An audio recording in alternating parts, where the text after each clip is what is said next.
अस्सलाम वालेकुम जनाब, खैरियत से हैं? ठीक हैं? आपका बहुत शुक्रिया, आप चैनल को सपोर्ट कर रहे हैं। लाइक सब्सक्राइब शेयर सब कुछ करें। और इस वक्त का मौजू है इमरान खान के। क्या उनकी रिहाई के लिए पार्टी कोशिश कर रही है? और कितने ग्रुप्स हैं अमेरिकन जो पीटीआई के जो सपोर्टर्स हैं वो क्या कर रहे हैं? उनमें कितने धड़े हैं? लंदन वाले क्या कर रहे हैं? पाकिस्तान के अंदर जो मुख्तलिफ ग्रुप्स हैं, जिनमें एक लॉयर आप कह लें कि ग्रुप है, और लॉयर्स के अंदर भी दो तीन ग्रुप हैं, और जो दीगर जो लोग हैं वो क्या कर रहे हैं, उसके ऊपर हम बात करेंगे। देखिए, इंटरनेशनली अगर हम देखें तो जितना पीटीआई को क्रिएट किया गया वो इसलिए किया गया कि पाकिस्तान में जैसे ही स्टेबिलिटी पैदा हो तो उसको डिस्टेबल कर दिया जाए।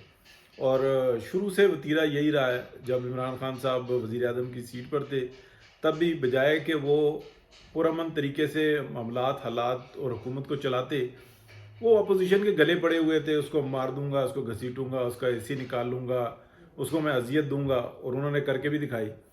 लेकिन उसके साथ साथ हम देखते हैं कि पाकिस्तान जितना डिस्टेबल हो सकता था ना वो किया, और हालात इस हद तक चले गए कि पाकिस्तान डिफ़ॉल्ट के दहाने पर चला गया। लेकिन उसके बाद भी अपोजिशन की जितनी जमातें थीं वो उनमें आपस में जितने भी इख्तलाफात सही, लेकिन पाकिस्तान के मामले के ऊपर ये सब एक रही। और बेहतरी के लिए जो जिस हद तक कुर्बानी दे सकता था उसने दी। तो अभी जो मौजूदा सूरत हाल है उसके अंदर हम देख रहे हैं कि खान साहब की रिहाई के लिए बातें कर रहे हैं, यूट्यूबर्स अपनी कमाइयाँ कर रहे हैं, जो चाहते हैं कि हम फेम हासिल करें, मैक्सिमम जो सा हम मीडिया के ऊपर रहें, वो अपने तरीके की सियासत कर रहे हैं। कुछ कारकुनान हैं जो जज्बाती हैं, और वो कोशिश करते हैं कि हम खान की रिहाई के लिए कुछ करें। उनकी भी इस वक्त हालत ये है कि वो ये कहते हैं कि हम फेसबुक पे आ जाएं, ट्विटर पे आ जाएं, एक्स पर आ जाएं, जो मर्जी प्लेटफार्म है वहाँ पे आ जाएं, लेकिन हमने ग्राउंड पे नहीं आना। तो ये चीज़ हमारे सामने बिल्कुल वाज़ेह नज़र आती है। एक दफ़ा फिर सेनेट के इलेक्शन का मामला जो सा ना, उसके अंदर टिकट्स के मामले के ऊपर हमने देखा कि पीटीआई के अंदर जो बिलियनर्स हैं उन्हीं को टिकट मिले, और उनकी जो खदमात हैं जो पैसे की हैं वो हमारे बिल्कुल सामने नज़र आई। मिर्ज़ा साहब अचानक से जनाब दोबारा नमदार हुए, खान साहब की तायद भी आ गई, और जो मुखलिस जो हर वक्त खान साहब के इर्द गिर्द रहते थे, चंद एक लोग थे, उन सबको जो है ना इग्नोर कर दिया गया। ये चीज़ भी हमारे सामने नज़र आई। क्या इमरान खान को निकालने में ये किसी तरीके से कामयाब होंगे?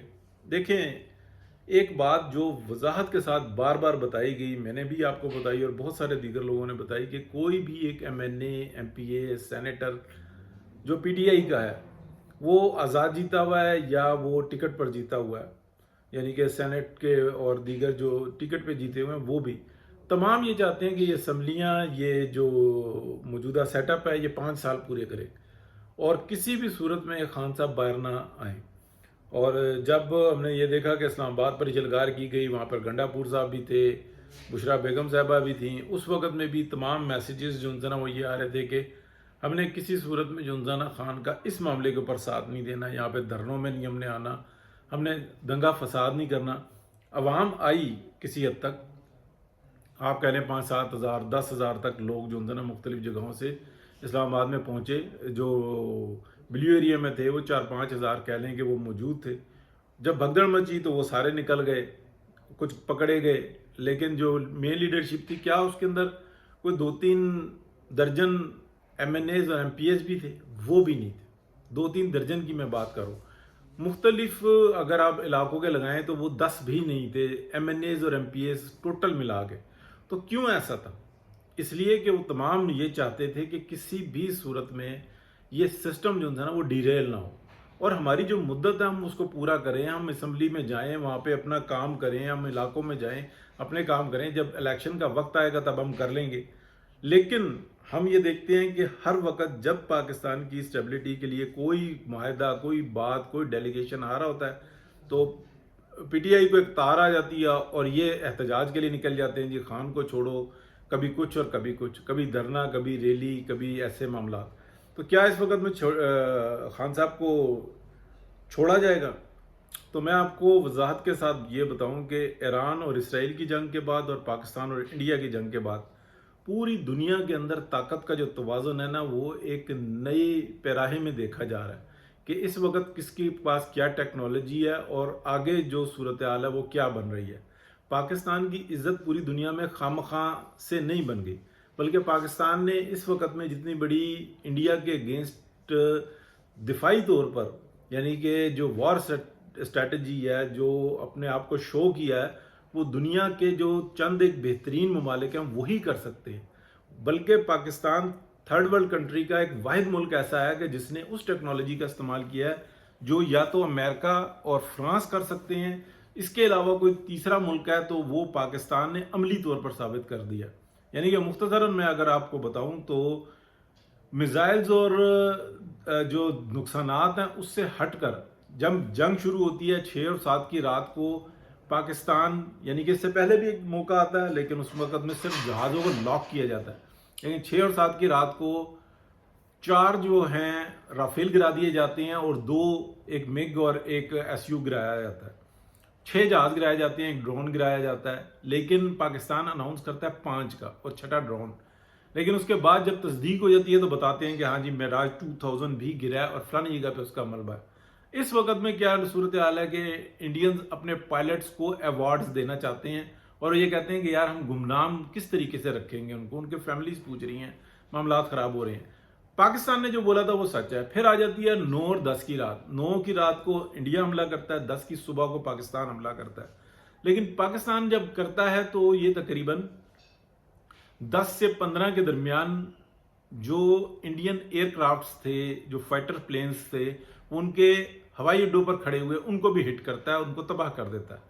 پاکستان اس کو کلیم نہیں کرتا، لیکن آج اس کلیم کو جو ہے نا انٹرنیشنلی اور جو جتنے جو گروپس ہیں جہاں پہ اصل انفارمیشن پاس ہوتی ہے وہاں پر تو سب کو بتا دیا گیا تھا کہ کتنا نقصان کیا ہے۔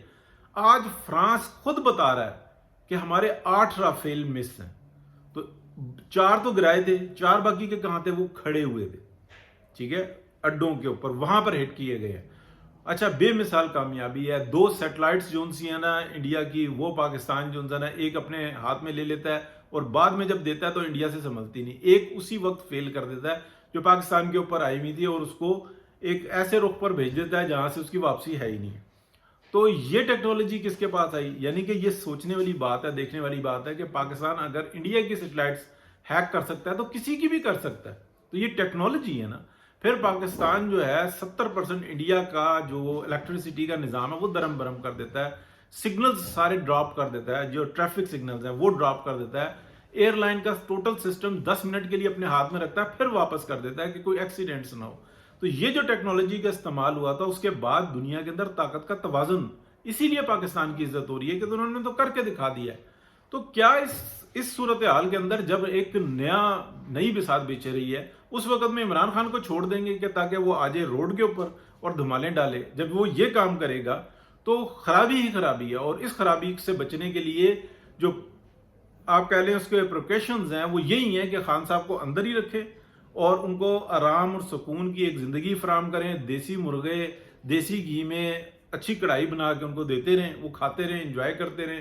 سائیکل ان کے پاس ہے، سائیکل نام کی سائیکل ہے، 10 لاکھ روپے سے زیادہ کی وہ سائیکل ہے، خوب ایکسرسائزز کریں، موج لگی ہوئی ہے، ساتھ ان کے پاس بیرکس ہیں، خوب ایکسرسائزز کریں، موج کریں، اندر ٹی وی ان کو ملا ہوا ہے، دنیا کی ہر آسائش ان کو ملی ہوئی ہے، تو بس وہ وہیں پہ رہیں، باتیں ہیں وہ کرتے رہیں، باقی جو باہر والے ہیں وہ یوٹیوب سے کماتے رہیں، جو چھوٹے موٹے اور لوگ ہیں وہ اپنے کمائیاں کرتے رہیں۔ تو یہی چلتا رہے گا جی، ابھی باہر آنے کے ان کے کوئی چانسز نہیں ہے۔ بہت شکریہ، اللہ حافظ۔